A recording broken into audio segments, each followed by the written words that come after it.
ChoralEd.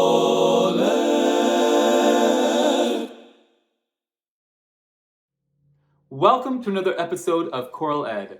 I'm your host, Micah Bland. Thanks so much for watching. Today we reached ChoralEd's first milestone, with this being our 10th episode. To our viewers, I want to say thank you so much for watching and supporting us, and I hope you look forward to many more videos still to come. In our current series, we've been talking with conductors about their approaches to choral tone. And today I want to share with you some of my tips and tricks as to how to work with those challenging choral tones and vocal tones that you'll experience in your ensembles. So let's jump right in. The first challenging choral tone, and probably the most common, is that breathy or airy tone. It might sound something like this. Ah, right?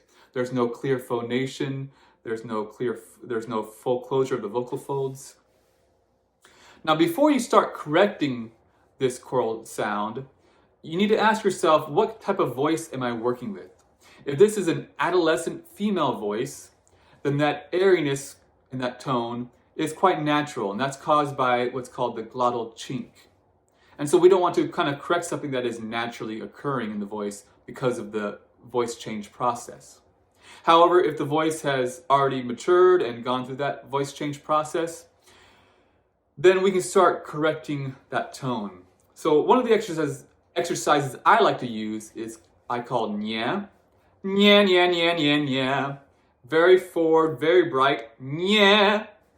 And sometimes when you first hear them sing, they might go, nya, nya, nya, nya, nya. No, that's not what I did. Nya, nya, nya, nya, nya. And even have that hand motion, nya, nya, nya.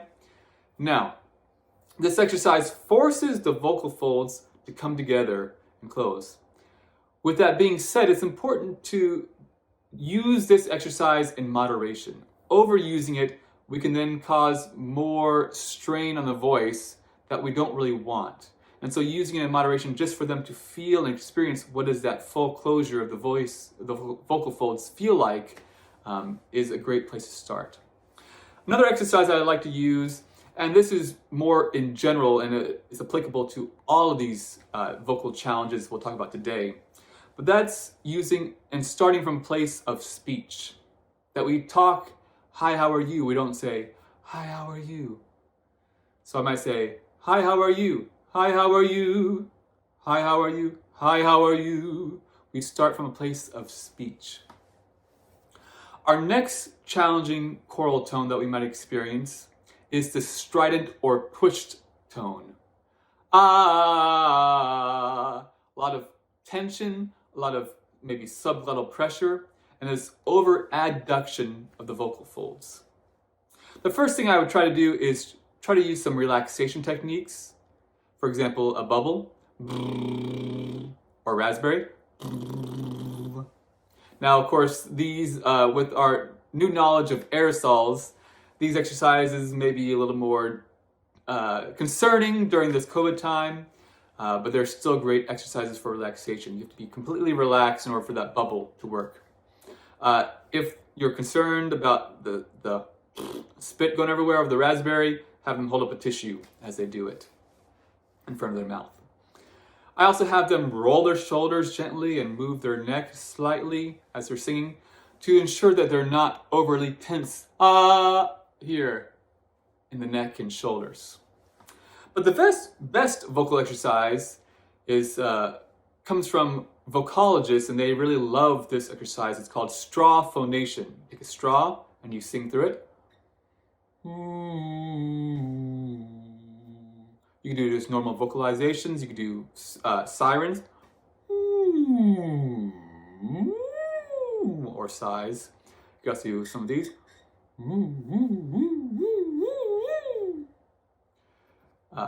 Great exercise to release the tension in the larynx and in the vocal folds.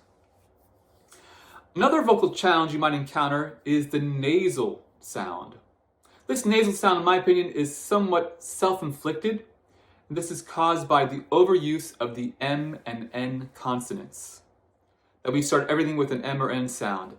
Me, me, mama, moo. Mama made me mash my M&Ms. Ma, or a hum. Now, that M and N sound in the hum is great for getting students to feel that resonance. However, when we use it constantly over and over again every day for different rehearsal techniques, we sometimes then go to a hum after we learn the music or whatever else, neutral vowel sound, we use all these M and N sounds. And over time, in my opinion, they develop this nasal quality in their sound. And that's just natural because they get used to starting every sound with an M or an end. So from a place of nasality, and so when they start singing with that nasal quality, it's a very subtle quality of sound, but it does lose some of its vibrance.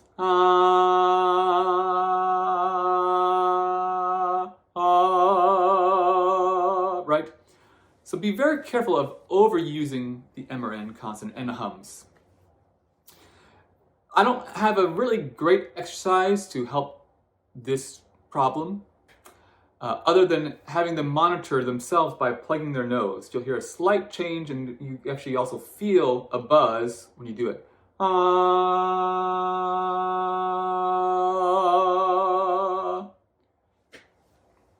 Of course, as they sing an M or N sound, if they start any type of nasal consonant, that sound will stop. So it's a little weird doing that. So try to avoid those nasal consonants if you're having them plug their nose. Another choral challenge is the under-supported tone. This is a very common vocal tone challenge, and it's closely associated with that airy or breathy sound. Right there, under-supported. There's no oomph behind the sound.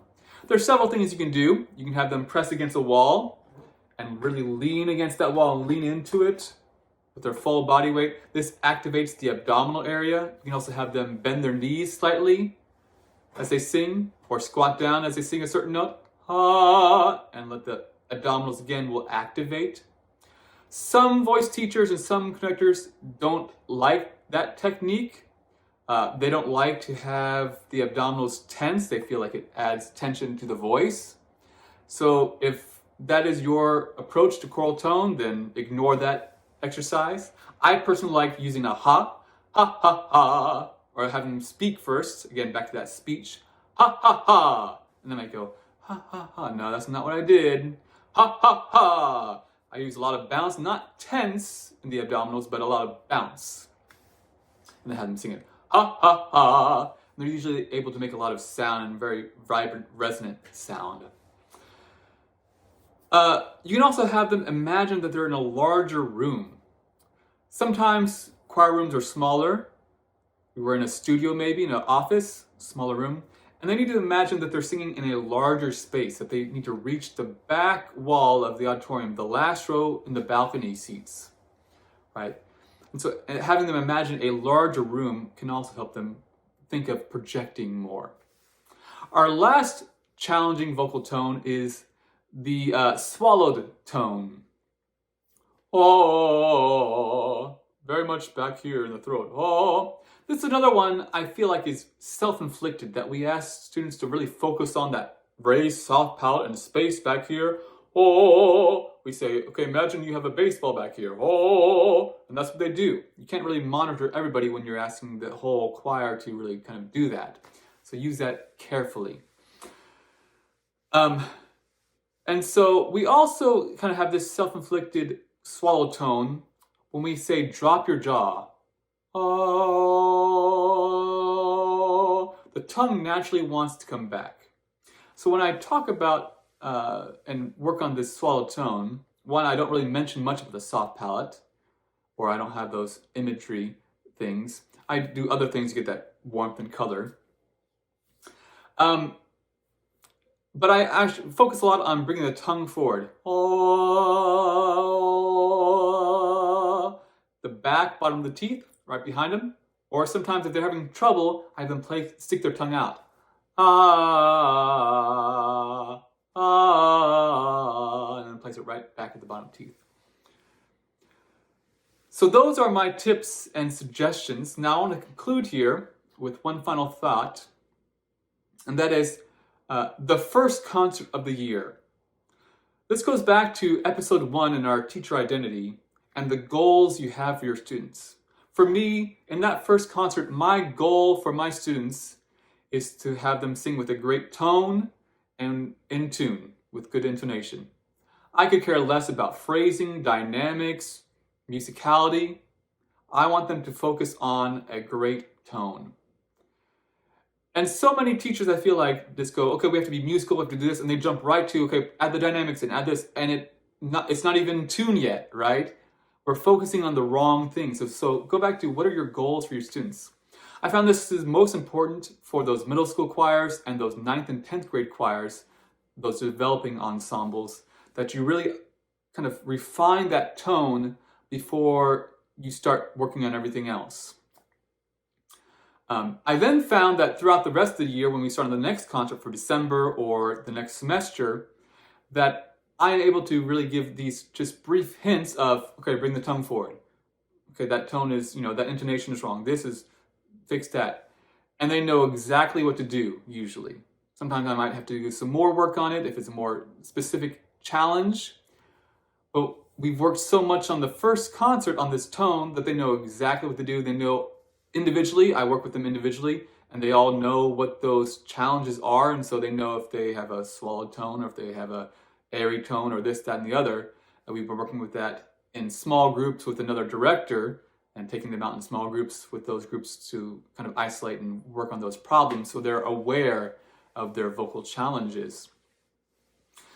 And so I really encourage you to consider that. And then, of course, when you get to the next junior and senior year or the next level choirs, you've developed that tone already, and then you are more than welcome to really focus on that phrasing and dynamics and the musicianship that is going on. I hope you found these suggestions helpful to you. I hope you're able to implement them, and they're easy to implement. Hopefully you don't have to use too many of them, because your singers are just already that gifted. We all know that's not the case though, but we can dream, right? So as always, thanks for watching. And I hope you continue to inspire the future leaders of our world through this wonderful gift we call music. Thanks.